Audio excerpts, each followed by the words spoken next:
महादेव, मेरे स्वामी, आप मेरे बिना कैसे रहेंगे? मैं नहीं रहूंगी तो इन पौधों का ध्यान कौन रखेगा? आपके लिए अपने हाथों से भोजन बनाना मेरे लिए किसी साधना से कम नहीं था महादेव।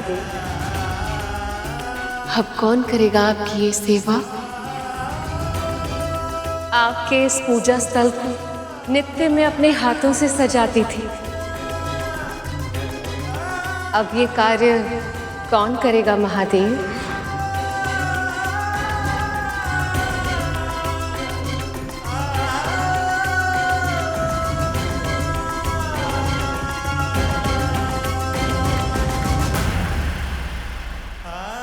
ये आपने क्या किया सती?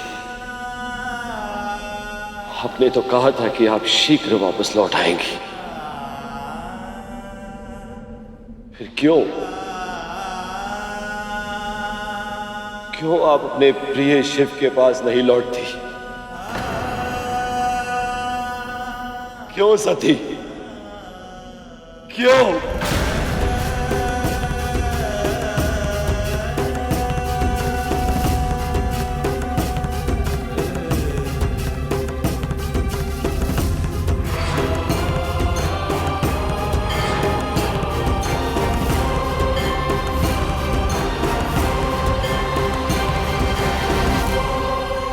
दोष दक्ष का है प्रभु, आपका इतना अपमान किया उसने, पर मां सह नहीं पाई।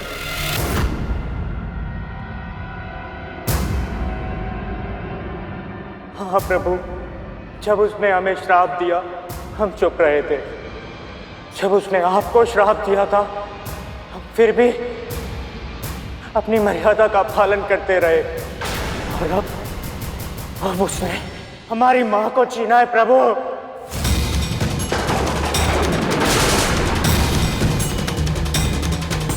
आपके प्रति घृणा ने उसे इतना अंधा बना दिया कि उसने अपनी ही संतान को इतना विवश कर दिया कि वो आत्मदाह करती रही और वो निर्लज्ज बैठा देखता रहा।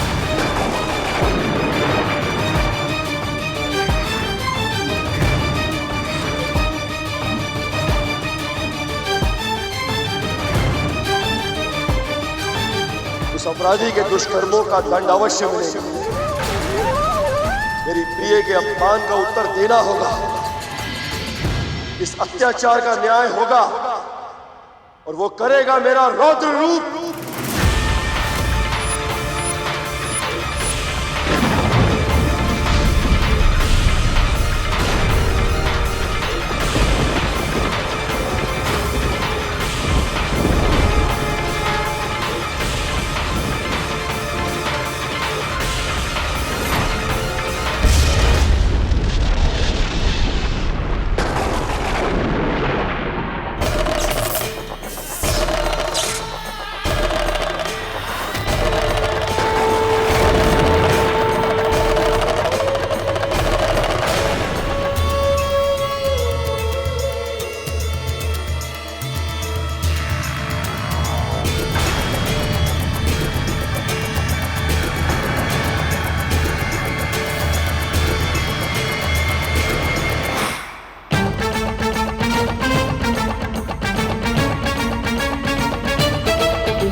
वीरभद्र, भद्रकाली, जिसने भी सती के साथ अत्याचार किया है उन सबको ऐसा भीषण दंड दो ये आकाश भी सिहर उठे, धरती कांप जाए और ये ब्रह्मांड डोल उठे और वो अभिमानी संसार के लिए एक उदाहरण बन जाए। जाओ, प्रतिशोध लो।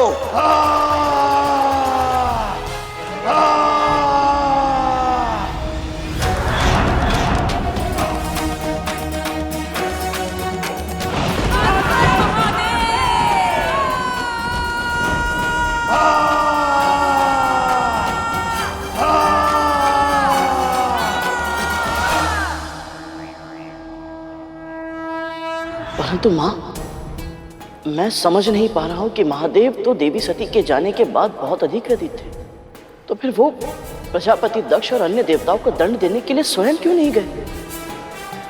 उन्होंने अपनी जटाओं से वीरभद्र और भद्रकाली को उत्पन्न ही क्यों किया? क्योंकि महादेव की करुणा अथाह, उनके हृदय में दया का सागर लहराता है। उस भीषण मानसिक संताप की अवस्था में उन्होंने अपने कष्ट से अधिक दूसरों के कल्याण के बारे में सोचा। प्रजापति और अन्य देवता उनकी एक जटा से उत्पन्न रुद्र रूप का सामना नहीं कर पाए। ऐसे में यदि महादेव उन्हें स्वयं दंड देने के लिए तत्पर हो जाते तो विनाश का ऐसा तांडव होता कि ये समस्त संसार क्षण भर से भी कम समय में समाप्त हो जाता।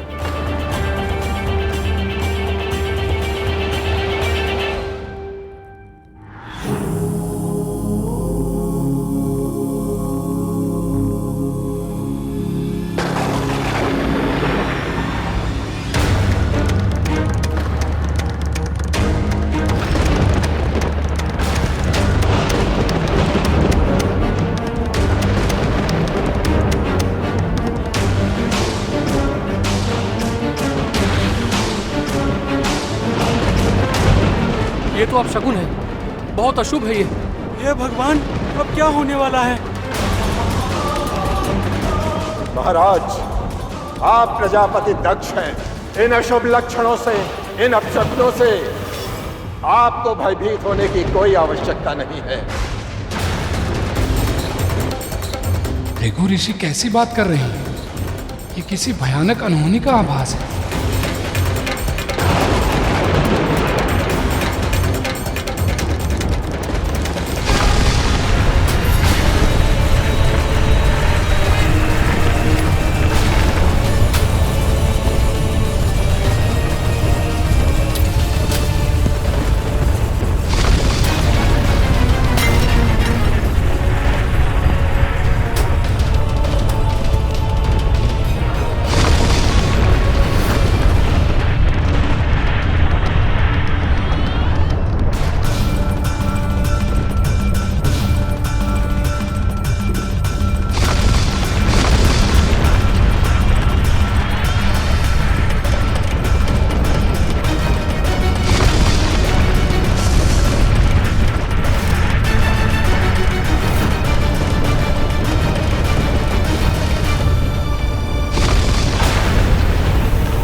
देवता और ऋषिगण भय से व्याकुल हैं।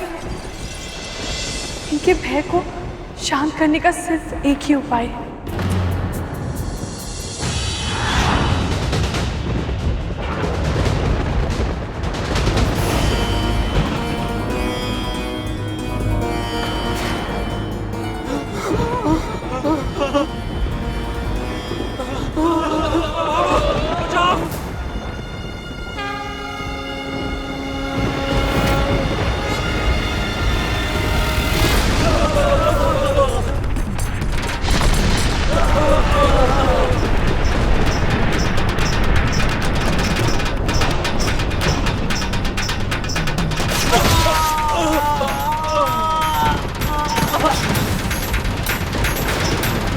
महादेव का ये रुद्र रूप कहीं समस्त सृष्टि का विनाश ना कर दे।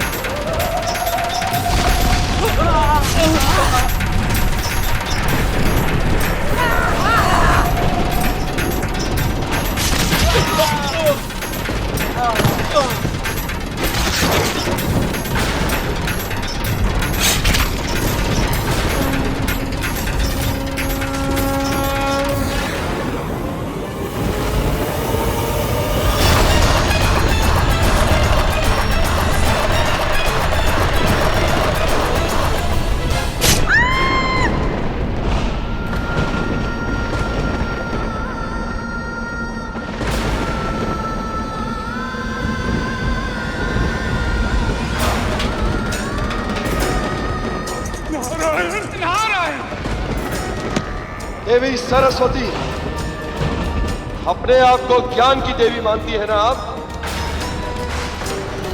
इस संसार के सभी प्राणियों को सही मार्ग दिखाने का उत्तरदायित्व है आपका। उसके पश्चात भी आपने इन पापियों का साथ दिया। ये अपमान पर्याप्त नहीं है, आपको इसका अधिक कड़ा दंड मिलेगा।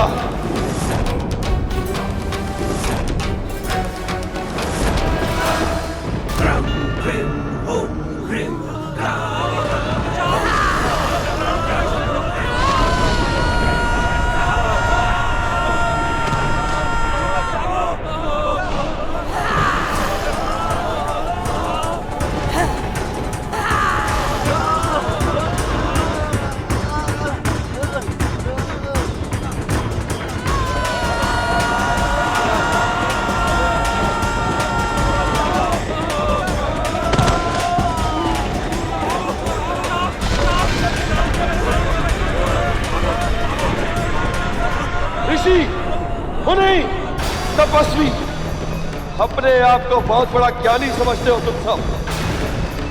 फिर भी तुम सबने इस यज्ञ में भाग लिया। नंदी अकेला था और तुम सब इतने अधिक। उस अकेले को चारों ओर से घेर कर चक्रव्यूह रचा था तुमने।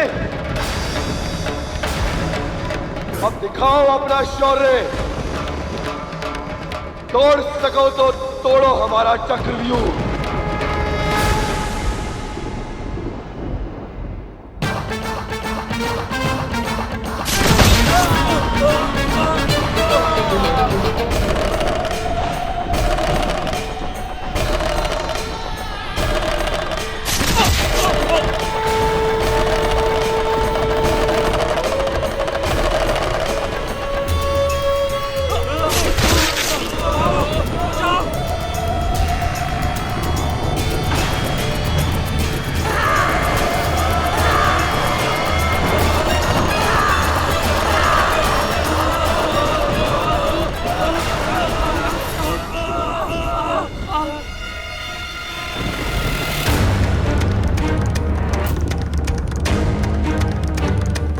ये रक्त की वर्षा,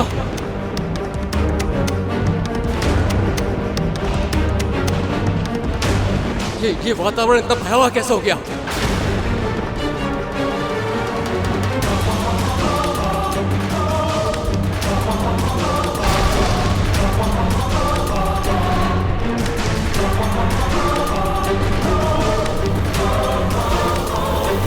चंद्रदेव, महादेव ने तुझे अपने शीश पर बिठाया था।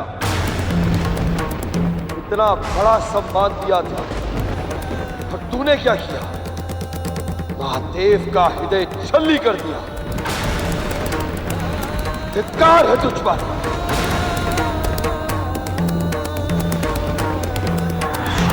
कहां भाग रहे हैं यज्ञदेव? जब महादेव के बिना यज्ञ कर रहे थे तब भय नहीं लगा था आपको? अब विलंब हो गया, आपको अपनी आहुति देनी पड़ेगी।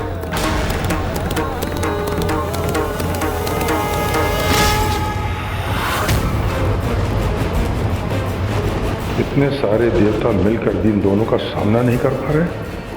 हे प्रभु, अब मैं क्या करूं? महर्षि भृगु, पुरोहित का कार्य होता है अपने यजमान को उचित अनुचित का भेद बताना, पर जो अधर्म करने के लिए उकसाए, महादेव के अपमान पर मौन हो जाए, वो पुरोहित नहीं पापी होता है। पापी।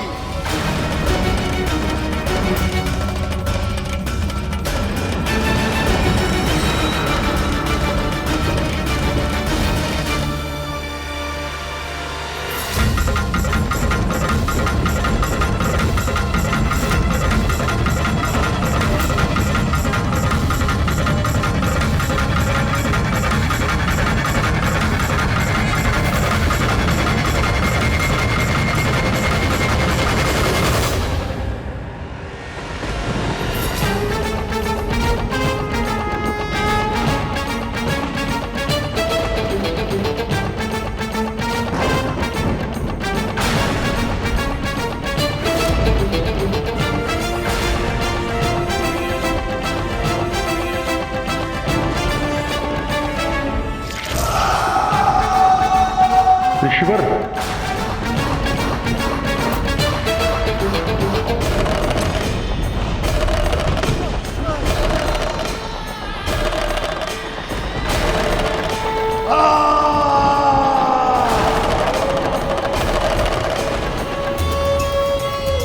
शिवद्रोही को दसों दिशाएं मिलकर भी आश्रय नहीं दे सकती दक्ष। जैसे महादेव शिव ने ब्रह्मदेव का अहंकार तोड़ा था, इस अहंकार से बड़े शीश की भी वही दशा होगी।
दक्ष के शीश को भस्म करने के बाद भी वीरभद्र का क्रोध शांत नहीं हुआ। उनकी चित्कार सुन के ही भद्रकाली समझ गई यदि शीघ्र उन्हें वहां से नहीं ले जाया गया तो उनका रौद्र रूप और भी भयंकर हो जाएगा। और तब वो उन्हें लेकर गोदावरी नदी के किनारे आ गई और उस बहते हुए जल में उन दोनों ने अपने रक्त रंजित अस्त्रों को धोए। उन अस्त्रों ने इतना रक्त पिया था कि उनके स्वच्छ होते होते ऐसा लगने लगा जैसे वह जल की नदी नहीं, रक्त की नदी बह रही है। ये देखकर भद्रकाली तो शांत हो गई, पर वीरभद्र नदी के उस लाल रंग को देखकर और भी उग्र होने लगे। यदि वीरभद्र जी को शीघ्र ही शांत नहीं कराया गया तो उनके प्रकोप से सृष्टि का विनाश निश्चित है। वीरभद्र,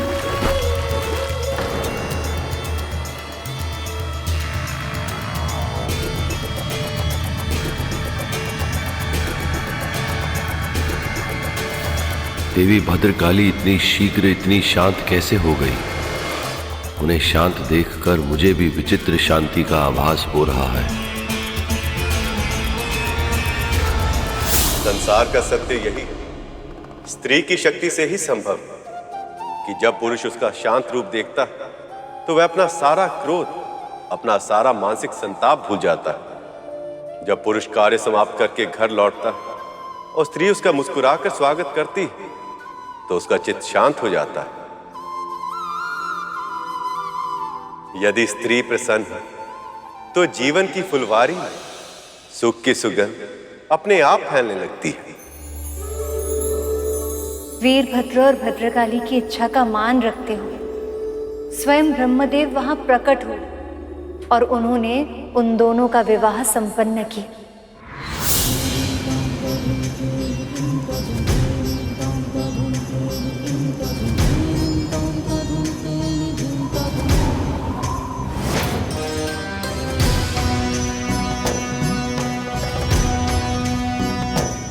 क्या आप मुझसे विवाह करेंगी देवी?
गोदावरी के इस मनोरम तट पर, इस त्रासरामम नामक स्थान पर जहां मेरे और भद्रकाली के प्रेम ने जन्म लिया है, वहां मेरे मंदिर का निर्माण होगा। जहां कोई भी अविवाहित व्यक्ति आकर मेरे दर्शन करेगा तो उसके मन की हर इच्छा पूर्ण होगी और उसका विवाह भी शीघ्र ही होगा।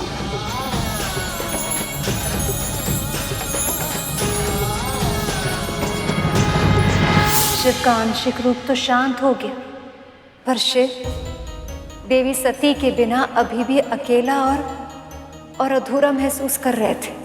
वो अपनी मन की व्यथा से ना तो उभर पा रहे थे और ना ही उसे व्यक्त कर पा रहे थे। कैलाश में व्याप्त उस शांत सन्नाटे में भी इतना कोलाहल होगा, इसकी कल्पना करना भी बहुत कठिन है।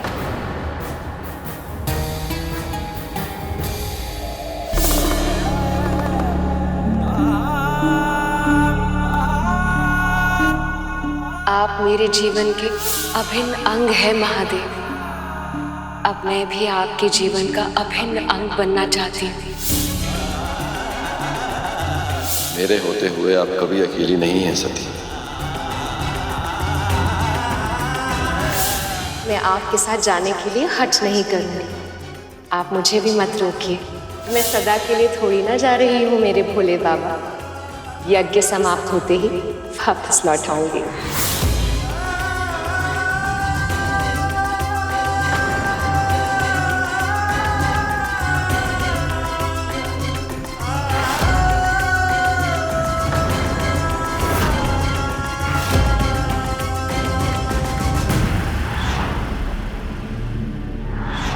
मुझे क्षमा कर दीजिए सखा, मैं उनकी रक्षा नहीं कर पाया।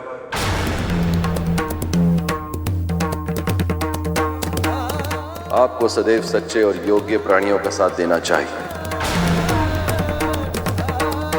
जब स्वयं सरस्वती अयोग्य व्यक्तियों का साथ देने लगे, उन पे कृपा करने लगे, तो इस संसार का हित नहीं हो सकता।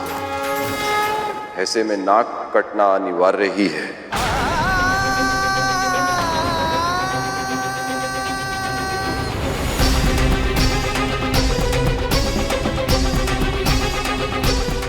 मुझे क्षमा कर दीजिए प्रभु, मुझे क्षमा कर दीजिए।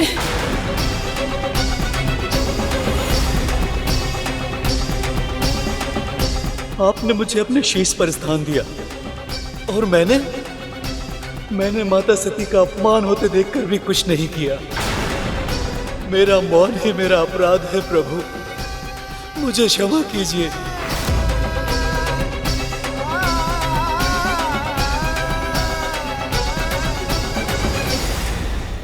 जब भगवान स्वयं किसी को उच्च स्थान दे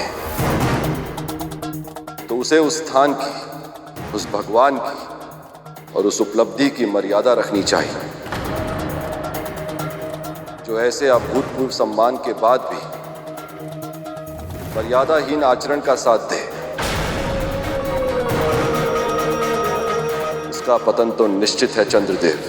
मुझसे बहुत बड़ा अपराध हुआ है प्रभु, अब बस एक ही विनती है, दया कीजिए, मुझे क्षमा कर दीजिए प्रभु। हे महादेव, सभी देवताओं को अपनी भूल का आभास हो चुका है। ये लज्जित है, क्षमा प्रार्थी है और आपकी कृपा के आकांक्षी है। हमें क्षमा कर दे सकते, हमें क्षमा कर दीजिए प्रभु।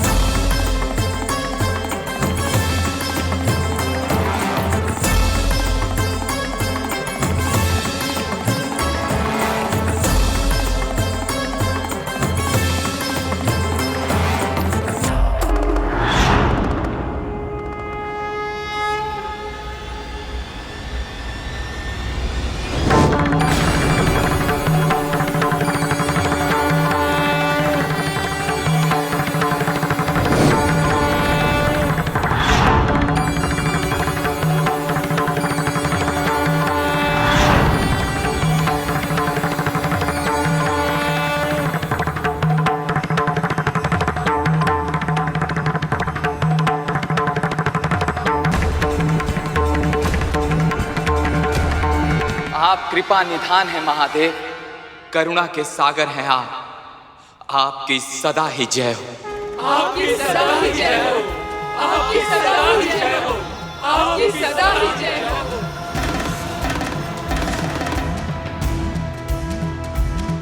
एक विनती और है सखा।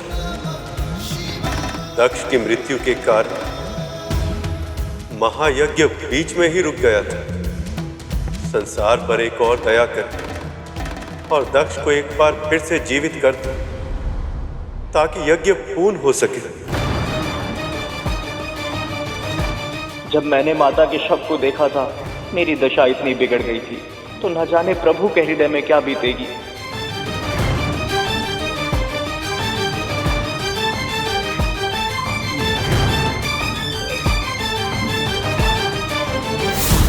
परंतु प्रभु आप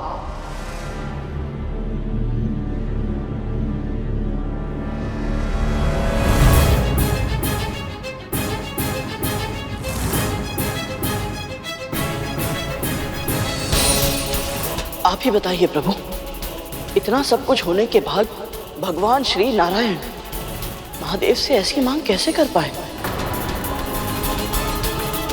ये तो ऐसा ही हुआ ना, जैसे कोई किसी के हृदय में खंजर खोप दे और फिर उसे अंदर तक और अधिक मरोड़ दे। हमारे भोले बाबा भोले करुणामयी, परंतु इसका अर्थ ये तो नहीं कि वो उनमें कोई भावना नहीं है। अभी तो महादेव ने देवी सती के अंतिम दर्शन भी नहीं किए थे। उन्हें पूरी तरह से विश्वास भी नहीं हुआ होगा कि जिन देवी को वो इतना अधिक प्रेम करते हैं, जो उनके अस्तित्व का केंद्र है, वो सदा सदा के लिए उनके जीवन से जा चुकी है। और ऐसे में उनके हत्यारों को फिर से जीवित करने की मांग रखना, ये कहां का न्याय है प्रभु?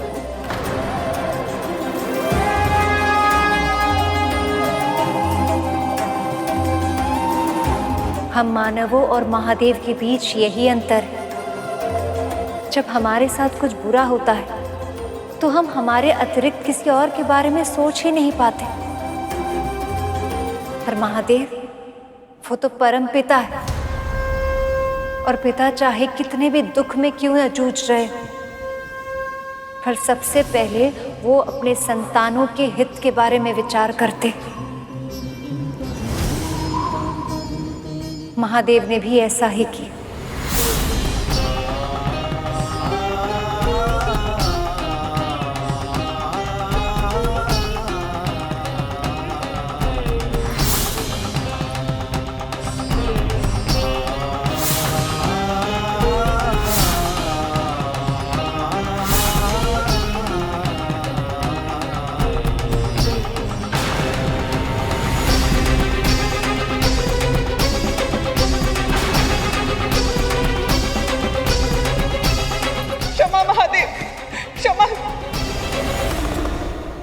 मूढ़मती माँ हूं जो ना तो अपनी पुत्री को पहचान पाई और ना ही अपने दामाद का सम्मान कर पाई। मैं माँ होने का कर्तव्य नहीं निभा पाई और आज इस अपराध का बहुत कड़ा दंड मिला है मुझे। पर सत्य तो ये है, इस दंड के योग्य हूं मैं, किंतु हे महादेव, एक पत्नी होने के रूप में मैंने अपने पति की अर्धांगिनी होने का पूरा प्रयास किया है। सच्चे अर्थों में सदैव उनका साथ दिया, अपना कर्तव्य पूरी निष्ठा से निभाया है मैंने, और इसीलिए एक सुहागिन होने के नाते मैंने आज तक जो भी पूजा अर्चना, जब व्रत तप किए, उनका फल दीजिए मुझे महादेव। मेरे पति को पुनः जीवित कर दीजिए, पुनः जीवित कर दीजिए।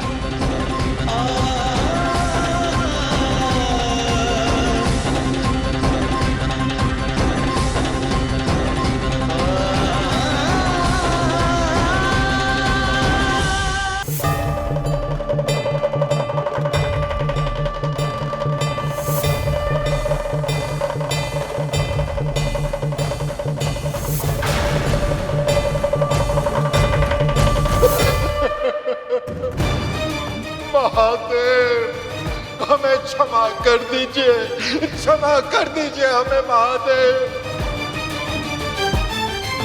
हमसे बहुत बड़ी भूल हो गई महादेव, बहुत बड़ी भूल। मित्र का धर्म होता है अपने मित्रों को सही दिशा की ओर अग्रसर करना, उन्हें सदैव उचित कार्य करने के लिए प्रेरित करना। आप मित्र भी थे और साथ साथ पुरोहित भी, पर आप न केवल अपने यजमान मित्र को सही सुझाव देने में असफल रहे, बल्कि आपने उन्हें अनुचित कार्य करने के लिए प्रोत्साहित भी किया।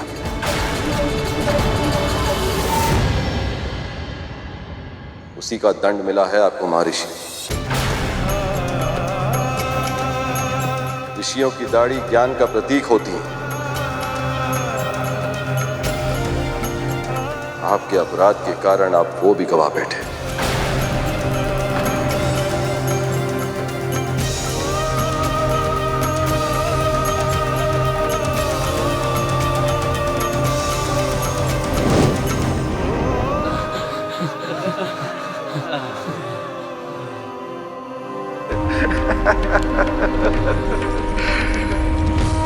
महादेव की जय हो, आपकी सदा ही जय हो। महादेव की जय हो, आपकी सदा ही जय हो। महादेव की जय हो।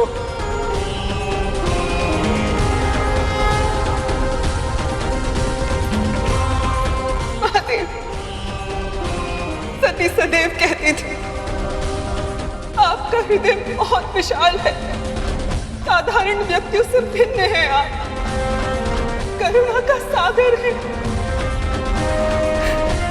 मेरी प्रार्थना है आपसे, जो हुआ उसे भूलकर इन्हें प्राण दान दे,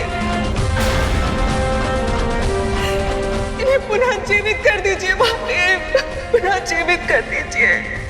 आपके पति का शीश भस्म हुआ है और सृष्टि के नियमों के अनुसार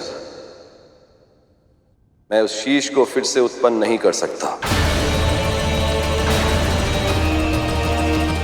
आपके कारण ही सती को सबसे पहले मेरा ज्ञान हुआ। अनजाने में ही सही, मुझे खोजने में, मुझे जानने में आपने उनकी सहायता भी की थी। इसलिए मैं आपका ऋणी हूं देवी, और ये ऋण मैं आपके पति के प्राण लौटाकर चुकाऊंगा।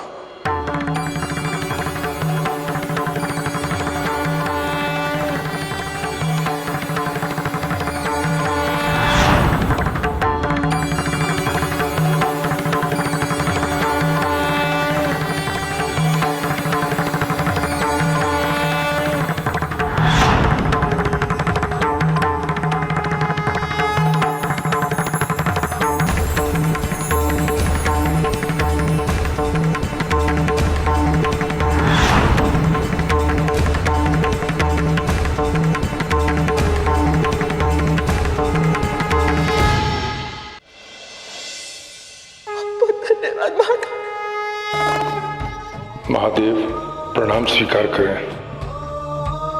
मुझ मूर्ख को, मुझ नराधम को क्षमा कर दीजिए प्रभु।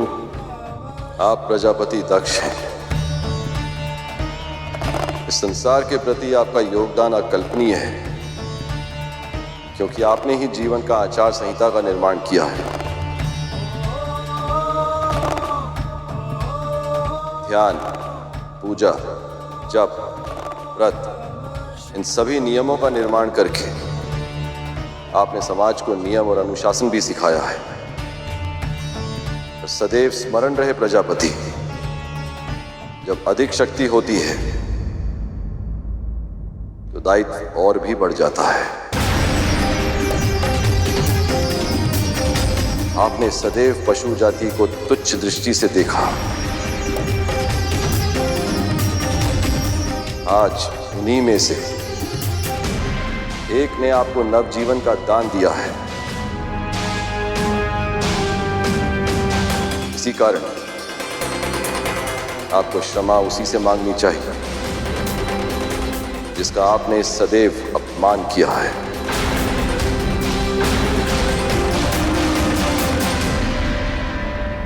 नंदी, श्रृंगी, आप सभी का दोषी हूं मैं, पर अब सच्चे हृदय से आप सबसे क्षमा मांगता हूं। कृपया मेरा अपराध क्षमा कर दीजिए।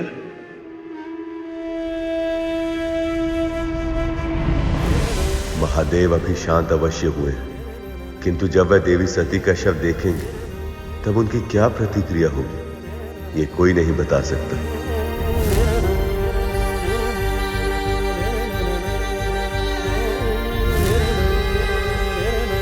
यदि देवी सती के शव को देखकर पुनः महादेव का क्रोध जागृत हो तो इस सृष्टि के महाविनाश को रोकना असंभव हो जाएगा।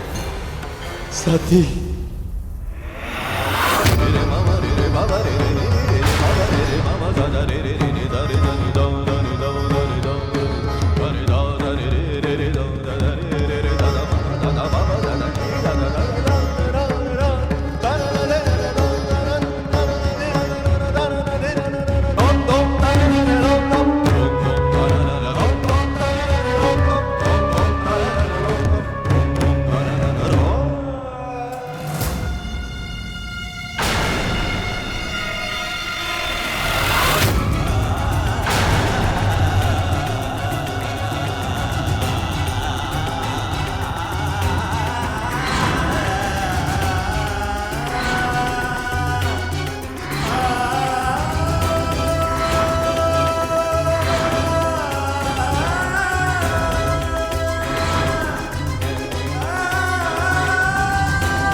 सती।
सत्य तो ये है महादेव कि आपके बिना मेरा मन नहीं लगता। भूख, प्यास, निद्रा, ये सारी आवश्यकताएं मुझे व्यर्थ लगती हैं। महादेव, देवी सती के शव को लिए कहाँ जा रहे हैं? ना जाने अब क्या नया संकट आएगा इस सृष्टि पर। आप मेरे जीवन के अभिन्न अंग हैं महादेव। अब मैं भी आपके जीवन का अभिन्न अंग बनना चाहती हूँ।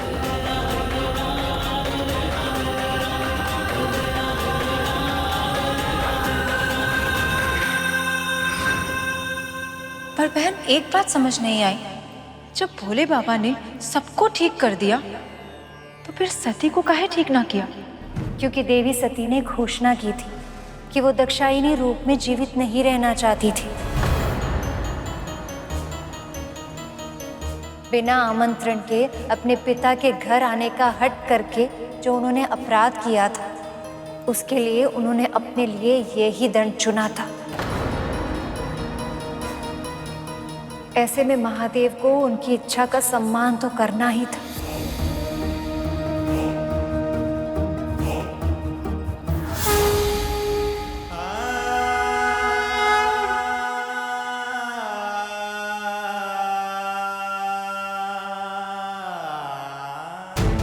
महादेव कहाँ जा रहे हैं देवराज? इस प्रश्न का उत्तर न तो मेरे पास है, न ब्रह्मदेव के पास, न प्रभु विष्णु के पास, और न ही स्वयं इनके पास। मुझे भय हो रहा है कि इस समय काल भी इस आशंका से घबराया हुआ है कि कहाँ जा रहे हैं वो और अब क्या करेंगे महादेव।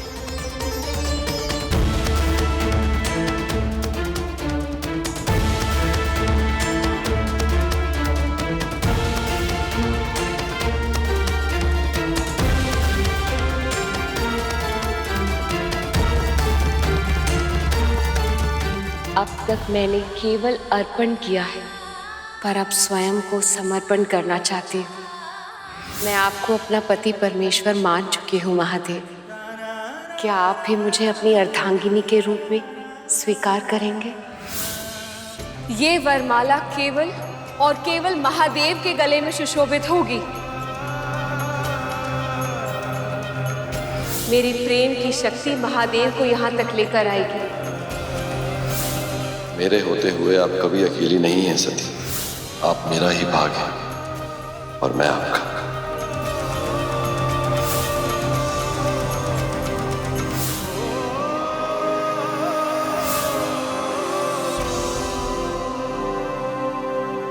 मुझे क्षमा कर दीजिए प्रिय। मैं आपके प्राणों की रक्षा करने में विफल रहा और अब इतना विलंब हो चुका है कि मैं चाहकर भी कुछ नहीं कर सकता। प्रिय, शिव हूं मैं, राज केवल शव समान। ये कैसी विवशता है कि आज मैं अपने प्रिया को जीवन भी नहीं दे सकता, समय का चक्र नहीं लौटा सकता, आपको उस यज्ञ में जाने से नहीं रोक सकता। मैं क्या करूं प्रिय, मैं क्या करूं?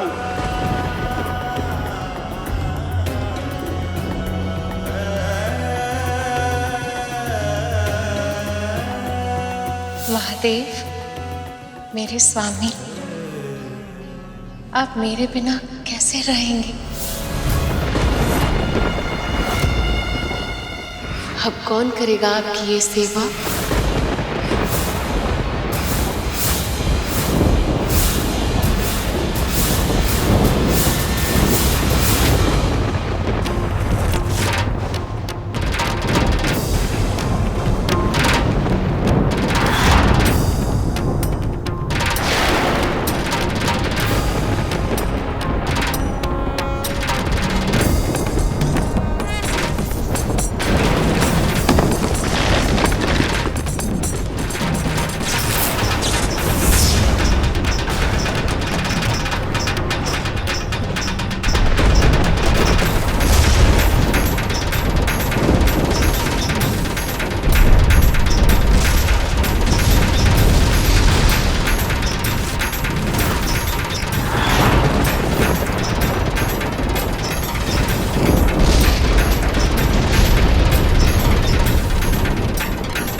देवी सती से विरह के वियोग में महादेव कितने वर्षों से तांडव नृत्य करके अपना दुख प्रकट कर रहे हैं।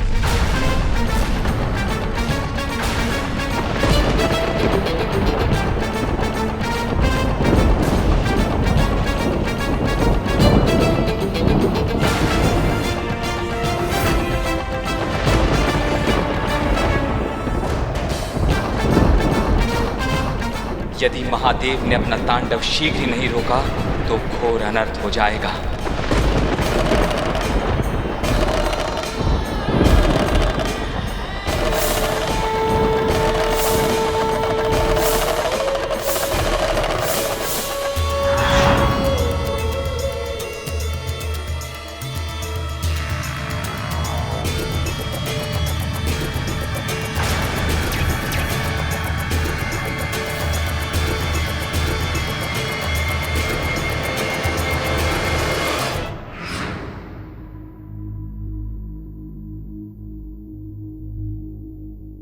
महादेव के तांडव नृत्य के माध्यम से उनके मन की उस व्यथा को कथा के रूप में कह रहा था, जो वो स्वयं अपने शब्दों में कहने के लिए असमर्थ थे। सदैव स्थिर और अनासक्त रहने वाले महादेव भी देवी सती के जाने के बाद जैसे अपना संतुलन ही खो बैठे। कई वर्षों तक वे बिना रुके तांडव करते ही रहे।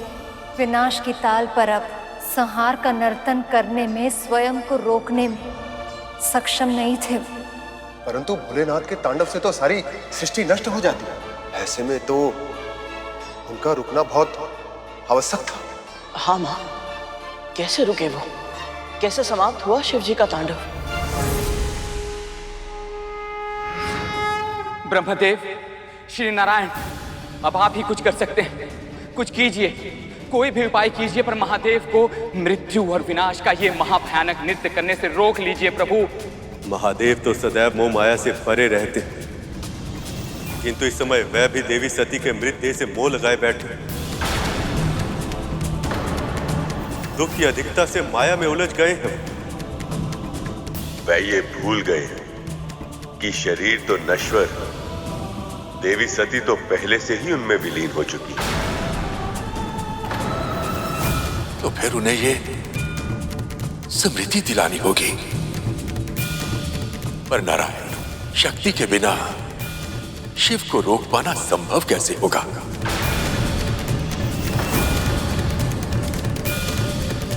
हे नारायण, अब तो आप ही से आशा है। आप ही हैं जो इस समस्या का समाधान निकाल सकते हैं।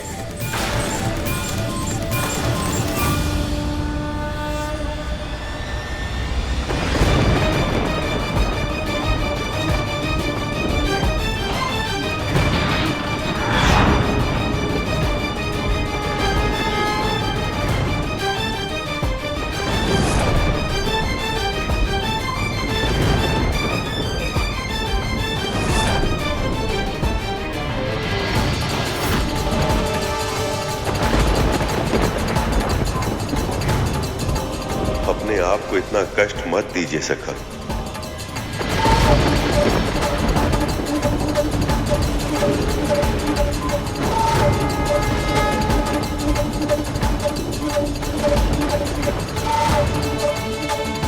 हे सखा, मुझे क्षमा करिए। इस सृष्टि की सुरक्षा के लिए मुझे ये करना पड़ रहा। इसके सिवा मेरे समक्ष और कोई विकल्प नहीं।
मुझे क्षमा कर दें महादेव। आपके तांडव के कारण संसार का विनाश हो रहा था, इसलिए प्राणी मात्र की रक्षा के लिए मुझे इतने कठोर निर्णय का आश्रय लेना पड़ा। देवी सती के देह के विभाजित खंड जहां जहां गिरे, वो सभी स्थान आज से शक्ति पीठ के नाम से जाने जाएंगे।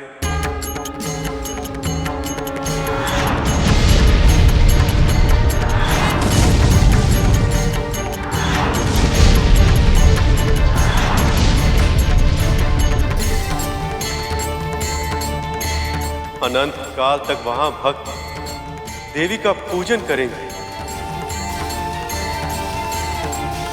उनका स्मरण, उनका ध्यान, उनकी सेवा करेंगे। इन सभी 51 शक्ति पीठों में जब भी कोई भक्त पूरी श्रद्धा से देवी की आराधना करेगा तो उसका कल्याण अवश्य होगा। आदि शक्ति देवी सती स्वयं उसे आशीर्वाद देंगी।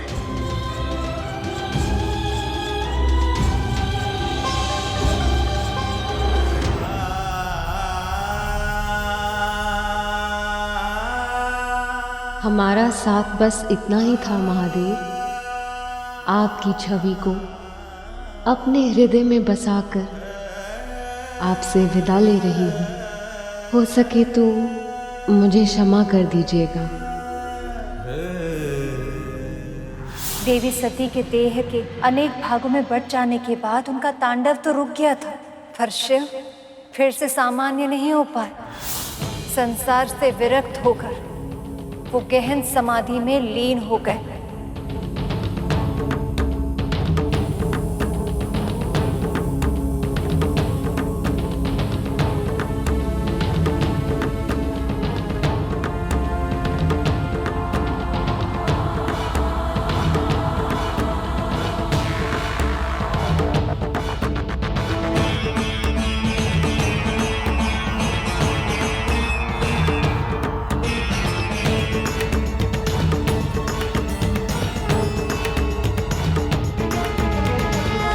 शिव का इस तरह विरक्त होना संसार के लिए अच्छा नहीं था, क्योंकि शिव और शक्ति का संतुलन ही सृष्टि को संतुलन देता है। जब वो दोनों एक दूसरे से दूर हो गए तो सृष्टि शक्ति विहीन हो जाती है, पाप बढ़ने लगता है, बुराई प्रकट होने लगती है और विनाश निश्चित हो जाता है।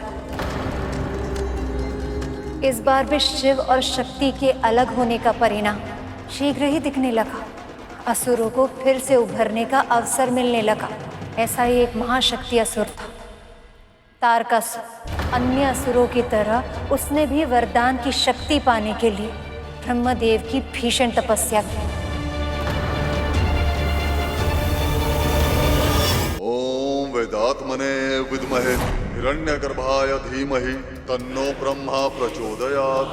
ओम वेदात्मने विद्महे हिरण्यगर्भाय धीमहि तन्नो ब्रह्मा प्रचोदयात्।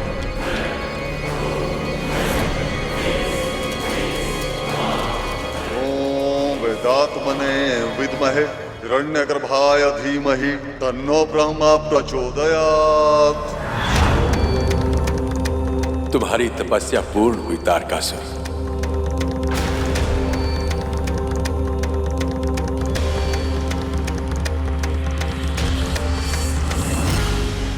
प्रणाम ब्रह्मदेव।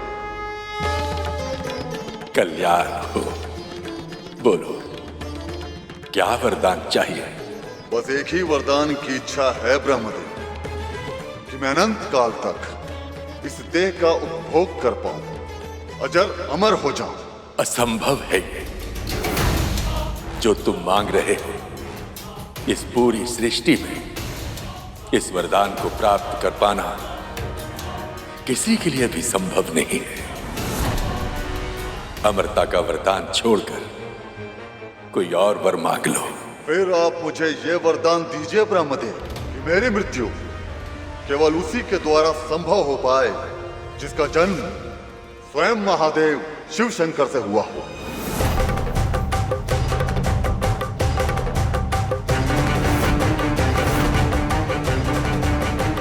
तथास्तु। अर्थात जो मेरी कामना थी वो पूर्ण हो ही गई।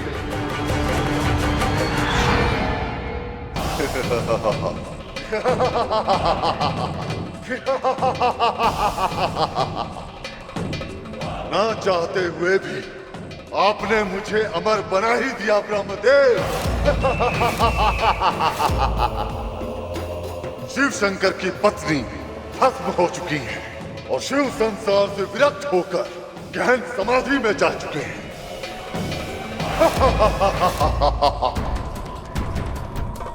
ऐसे में उनके पुत्र का जन्म होगा भी तो कैसे? और जो जन्म ही नहीं लेगा वो मुझे मारेगा कैसे?